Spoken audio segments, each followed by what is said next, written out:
Bonjour et bienvenue sur l'Argus.fr pour la présentation du Skoda Kodiaq. Alors ce grand SUV de 4,70 m est très proche du Vision S que l'on a découvert au Salon de Genève en 2016. Alors son style donne une impression de robustesse et de qualité et c'est quelque chose qu'on le retrouvera sur les prochains SUV de la marque et notamment le futur Yeti. Et quelques éléments seront reconnaissables comme la calandre à double barrette, les phares à double étage mais aussi les arches de roue un peu rectangulaires. Mais c'est à l'intérieur que le Skoda Kodiaq séduit le plus. Alors première bonne impression quand on s'installe à bord du Kodiaq, c'est sa position de conduite, on est parfaitement bien installé. On a également affaire à une planche de bord plutôt bien faite, bien construite, bien finie, avec un style assez robuste comme on peut retrouver à l'extérieur du véhicule.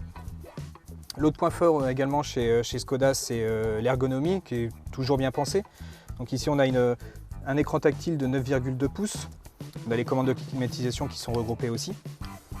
Et on a également beaucoup de rangements à l'intérieur, donc ça c'est quand même très pratique. On a une double boîte à gants, donc une partie supérieure, une partie inférieure. On a également des rangements entre les sièges, de grands bacs de portière. Alors le point de détail aussi, c'est que le Kodiaq pourra bénéficier, mais alors pas tout de suite parce que c'est d'abord la Superbe qui en aura la primeur en 2017, c'est-à-dire d'une dalle numérique, comme le Virtual Cockpit chez Audi, ou également ce qu'on peut retrouver dans le nouveau 3008. Et maintenant, allons voir à l'arrière comment on est installé.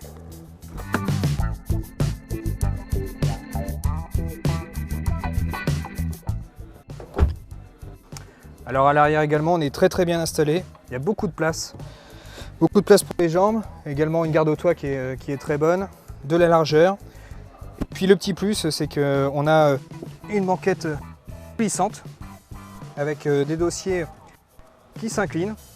Donc là, pour faire une petite sieste, c'est parfait.